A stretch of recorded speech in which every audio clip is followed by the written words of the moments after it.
সার্বিক নিরাপত্তা নিশ্চিত করার জন্য আমার কুমিল্লা সেক্টরের দায়িত্বপূর্ণ এলাকায় 122টি পূজা মণ্ডপ রয়েছে। এই মণ্ডপসমূহের নিরাপত্তার জন্য আমরা বিভিন্ন জায়গায় বেস ক্যাম্প স্থাপনের মাধ্যমে আমরা নিরাপত্তা নিশ্চিত করার জন্য আমরা ইতিমধ্যেই আমাদের যে জনবল সেটা ডিপ্লয়মেন্ট সম্পন্ন হয়েছে।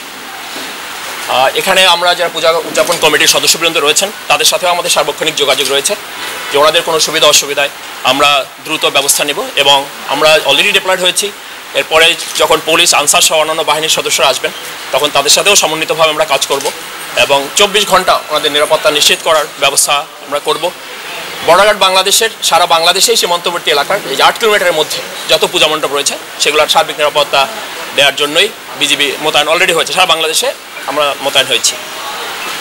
এখানে আমি ওনাদেরকে আশ্বস্ত করতে চাই যে কোনো পরিস্থিতিতে ওনারা যেন এই উৎসবটাকে উৎসব হিসাবেই উদযাপন করতে পারেন নির্ভয়ে, নিঃসংকোচিত্তে, সেটা নিশ্চিত করার জন্য আমরা সার্বক্ষণিকভাবে ওনাদের পাশে থাকি।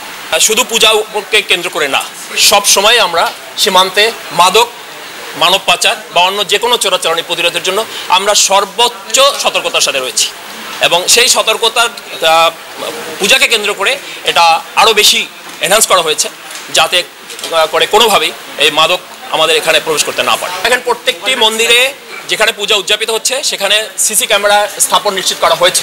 ওনারা যারা পূজা উদযাপন কমিটির সদস্য নেতৃবৃন্দ রয়েছেন তারা আমাদেরকে নিশ্চিত করেছেন যে প্রত্যেকটা জায়গায় সিসিটিভি রয়েছে। এবং